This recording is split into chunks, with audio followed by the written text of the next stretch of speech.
ఆడబిడ్డలకు దుల్హానిచ్చిన party Telugu Desam party. Minority పిల్లలకు విదేశ విద్య ఇచ్చిన పార్టీ తెలుగుదేశం పార్టీ. ఇమాములకి మౌజుములకి పారిశోధకం ఇచ్చిన పార్టీ తెలుగుదేశం పార్టీ. మీ యొక్క 4% రిజర్వేషన్ కూడా సుప్రీంకోర్టులో ఉంటే అడ్వకేట్లు పెట్టి కాపాడిన పార్టీ తెలుగుదేశం పార్టీ, కాపాడబోయే పార్టీ కూడా అని చెప్పి మరొకసారి మీకు తెలియజేస్తున్నా. ఇప్పుడు జగన్మోహన్ రెడ్డి చెప్తున్నాడు ఏదో మైనారిటీలకు అన్యాయం జరిగిపోతుందని. 5 ఏళ్లు ఎక్కడ దాంకున్నావు జగన్మోహన్ రెడ్డి చెప్పు. నిన్ననే రంజాన్ మాసంలో నంది కొట్కూరులో ఒక బిడ్డ నమాజ్ చేసి వస్తా ఉంటే కండ కావరం పెరిగిపోయి ఒక వైఎస్ఆర్ కాంగ్రెస్ నాయకుడు ఆవిడ బురకా ఎత్తి చూస్తాడు, అవమానిస్తాడు. ఒక ఆడబిడ్డకి ఈ పరిస్థితి వచ్చిందంటే ఈ గడ్డ పైన నేనున్నానంటే నేనే సిగ్గుతో తలంచుకుంటున్నానని చెప్పి నేను మీకు తెలియజేస్తున్నా.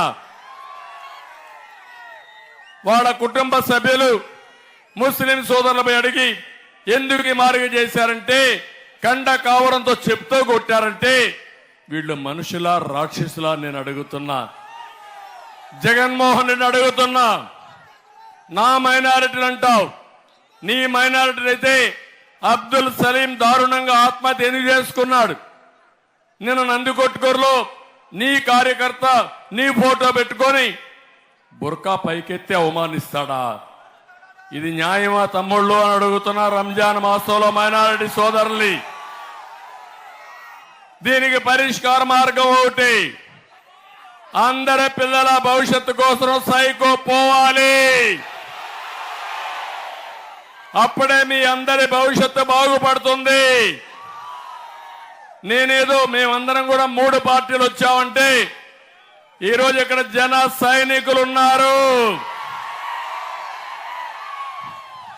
మొట్టమొదటిసారిగా వైఎస్ఆర్ కాంగ్రెస్ పార్టీ వ్యతిరేక ఓటు చీలకూడదని గట్టిగా చెప్పిన వ్యక్తి మిత్రుడు పవన్ కళ్యాణ్ గారు అని చెప్పి కూడా నేను మీకు తెలియజేస్తున్నా.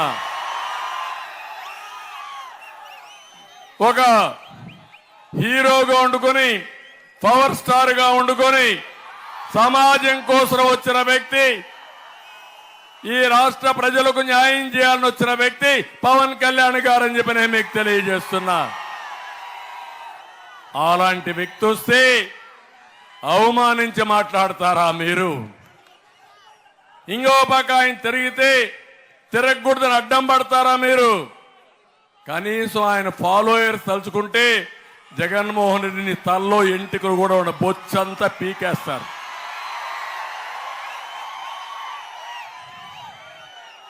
ఏంటి అరాచకం, ఏంటి రౌడీజం అంటే నీకు అధికారం ఉంది, పోలీసులు అండుంది, నీ ఇష్ట ప్రకారం చేస్తారంటే ఇదే నేను కూడా 14 సంవత్సరాలు అనుకోనుంటే నువ్వు అడుగు కాలు పెట్టేవాడివా ముఖ్యమంత్రి అని అడుగుతున్నా, సవాలు విసురుతున్నా.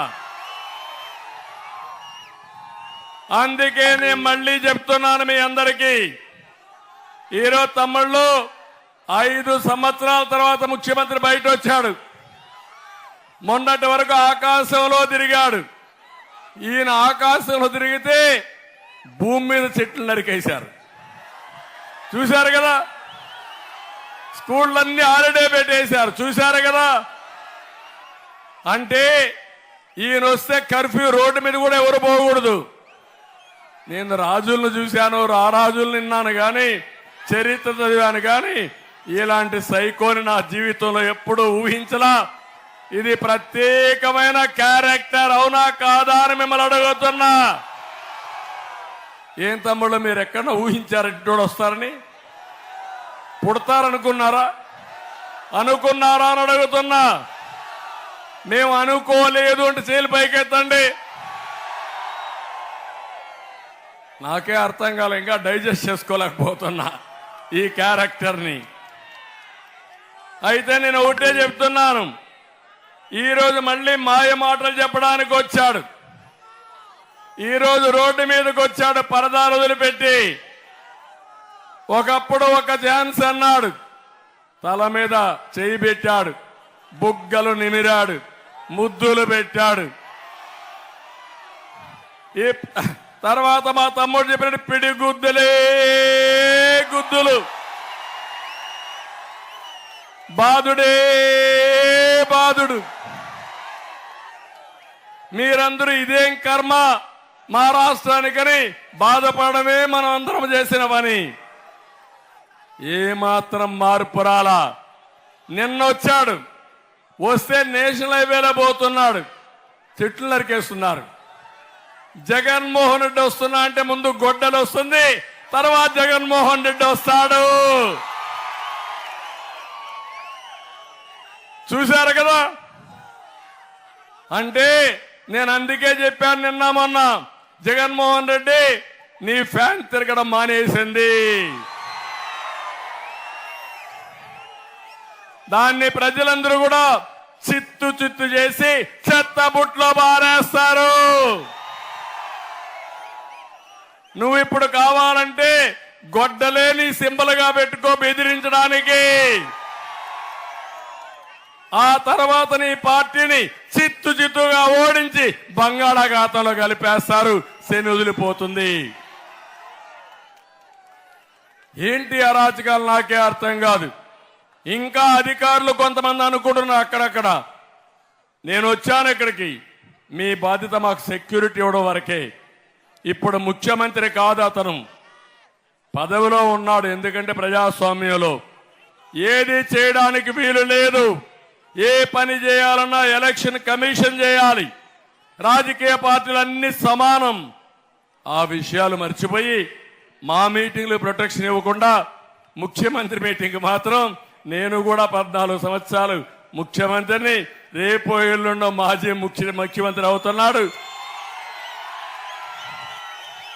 ఎక్స్పైరీ అయిపోయిన మందది, వాడిన పవర్ లేదు. అవునా కాదా అని మిమ్మల్ని అడుగుతున్నా. అందుకే నేను మిమ్మల్ని అందరినీ కోరుతున్నా, ఇది ఆలోచించమని మరొక్కసారి మీ అందరికీ విజ్ఞప్తి చేస్తున్నా. ముఖ్యమంత్రి అంటున్నాడు నేను ఒంటరిగా వస్తున్నాను అంటున్నాడు. కాదు, నువ్వు శవాలతో వస్తున్నావు. 2014 ఎన్నికలు తండ్రి లేని బిడ్డ, అవునా కాదా? 2019 బాబాయి తండ్రి కూడా లేడు, బాబాయి కూడా పోయాడని చెప్పాడా లేదా? బాబాయిని గొడ్డలు వేటేసింది ఎవరని మిమ్మల్ని అడుగుతున్నా. మళ్ళా నిన్న పెన్షనర్స్ పెన్షన్లు ఇచ్చే వాళ్ళకి ఇవ్వనీయకుండా చేసి, గల్లాపేటలో డబ్బులు లేకుండా చేసి, ఇప్పుడు కొత్త నాటకానికి తెరదీశాడు.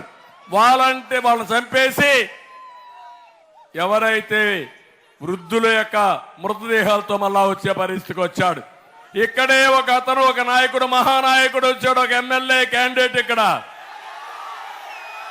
ఎవరాయన శవ రాజకీయాలు ప్రారంభించాడా లేదా? చూపిస్తా నీ తడాక ఏంటో, నీ శవ రాజకీయాలు ఏంటో, ఏం చేయబోతున్నావో. ఉరికిత్తించే రోజు దగ్గరలో వస్తుంది. ఏం చేయాలనో పెనమలూరు ప్రజానీకం తిరుగు తపాల్లో పంపించండి అని మీ అందరికీ విజ్ఞప్తి చేస్తున్నా.